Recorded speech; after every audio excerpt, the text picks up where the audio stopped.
Welcome back to the Fit Mind, Fit Body podcast, special Gone Nuts series. It's time for a monthly update from one of our intrepid Gone Nuts athletes. How has their training gone? What are they thinking about with the event just around the corner? And what are they learning about themselves? All these questions and more will be answered in the next 15 minutes.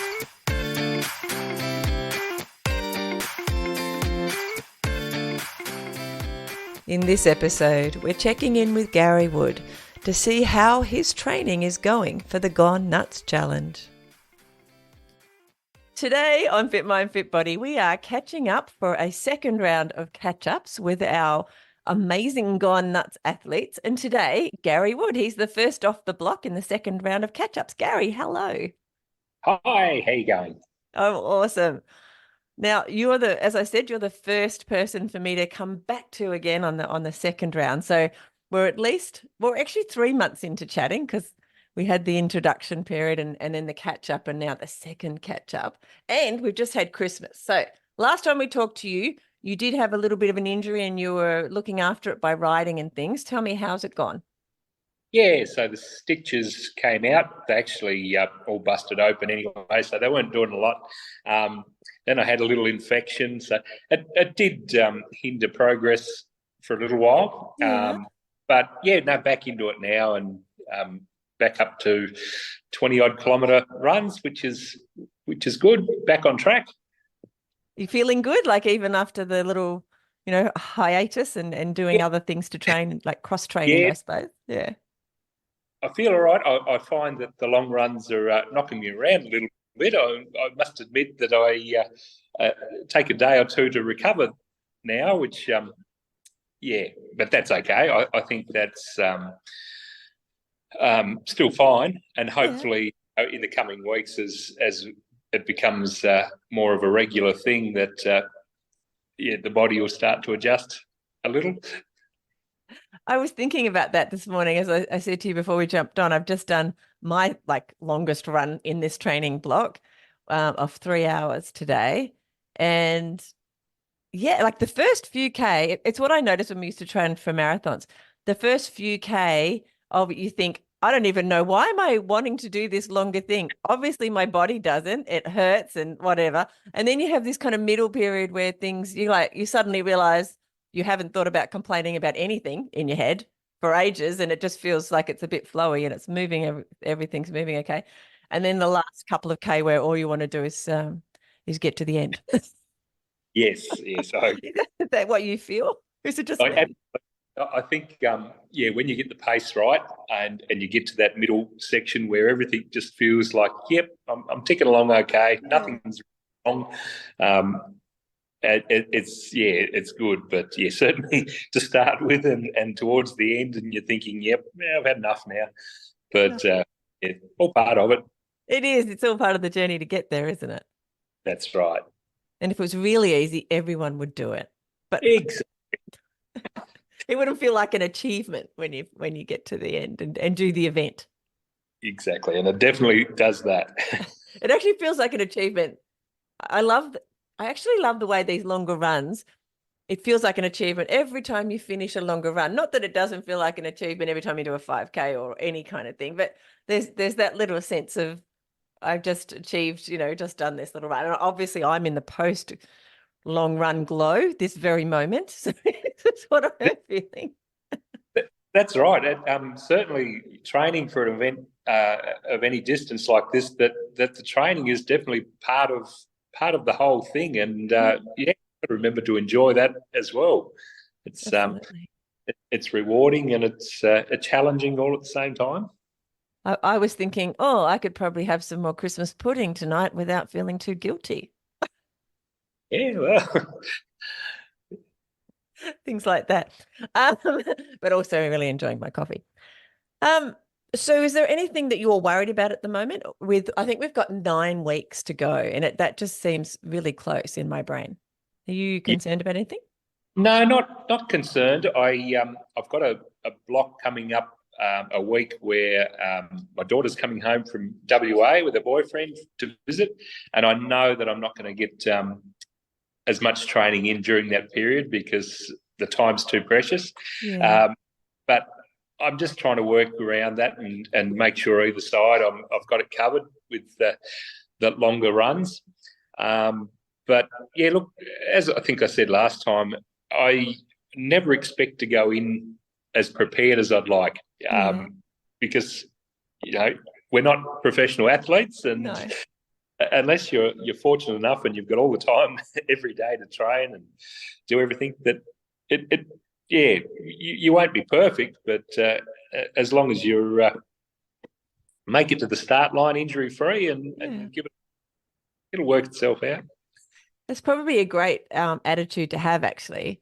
And if you already realize that you won't be perfect, it won't all pan out as your plan might have.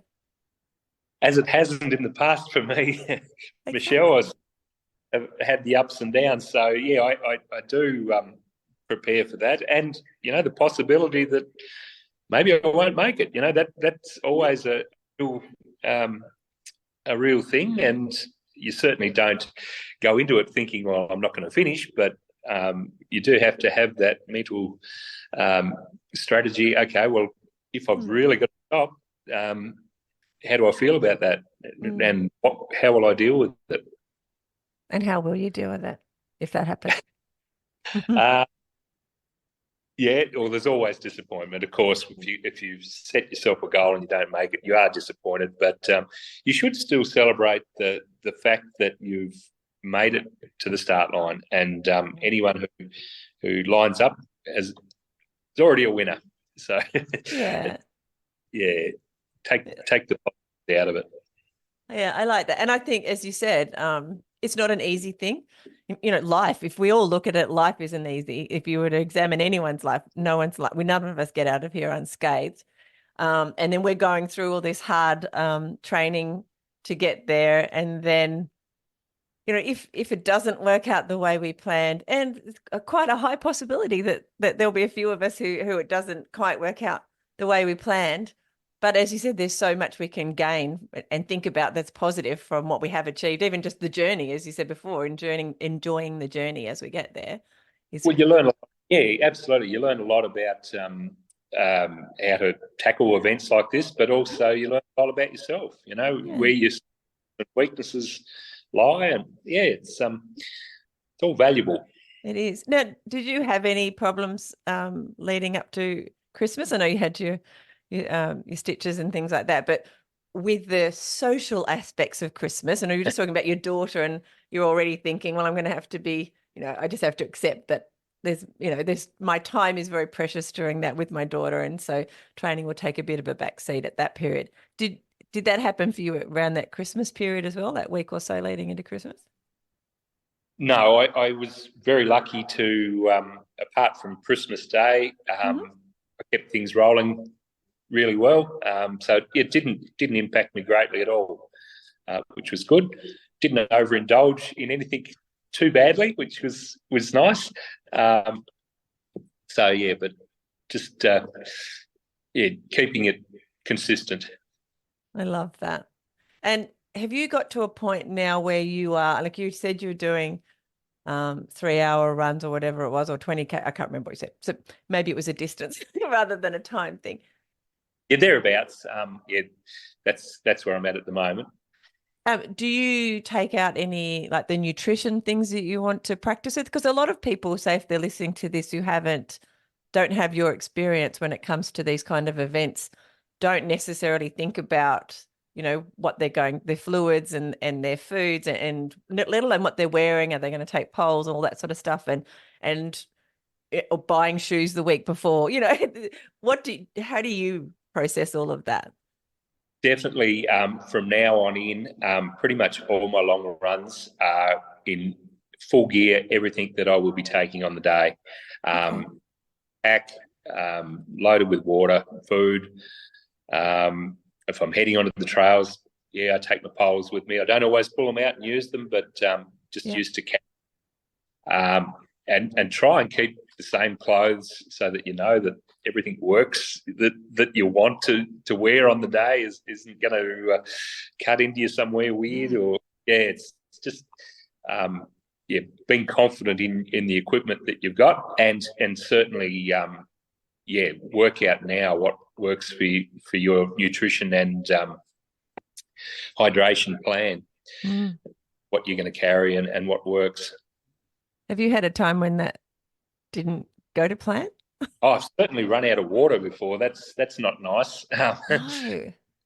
You know, if there's a particularly long leg and it's a hot day, you're going to go through more than what you might expect. So you might have to adjust a little bit there. Although there is water drops along the way, they're not always where you want them to be in an emergency. But yeah, I'm pretty lucky. I can eat pretty much anything I want, and it doesn't worry me too much as long as I keep it light.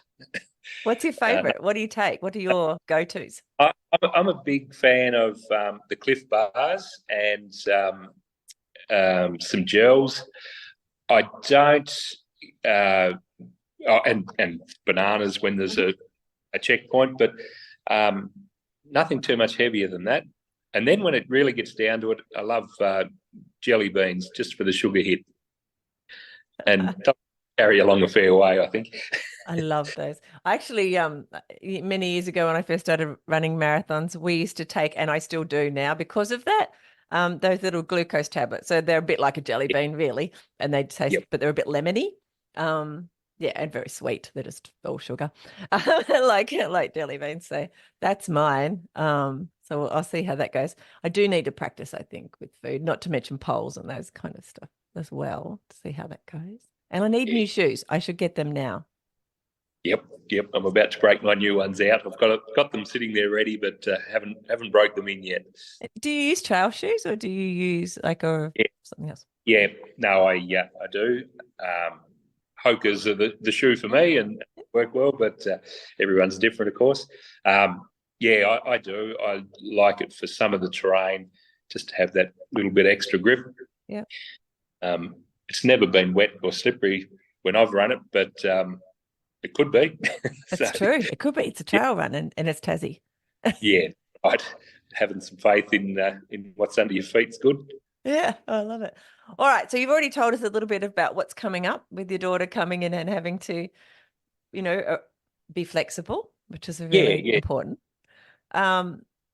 You've just got a whole bunch of long runs planned, I suppose. What other things do you have planned in your schedule for the next 4 weeks? One long run a week on weekends because back to work now. So during the week, a couple of shorter ones and keep the bike riding going and walking whenever I can, particularly up hills, training on the hills.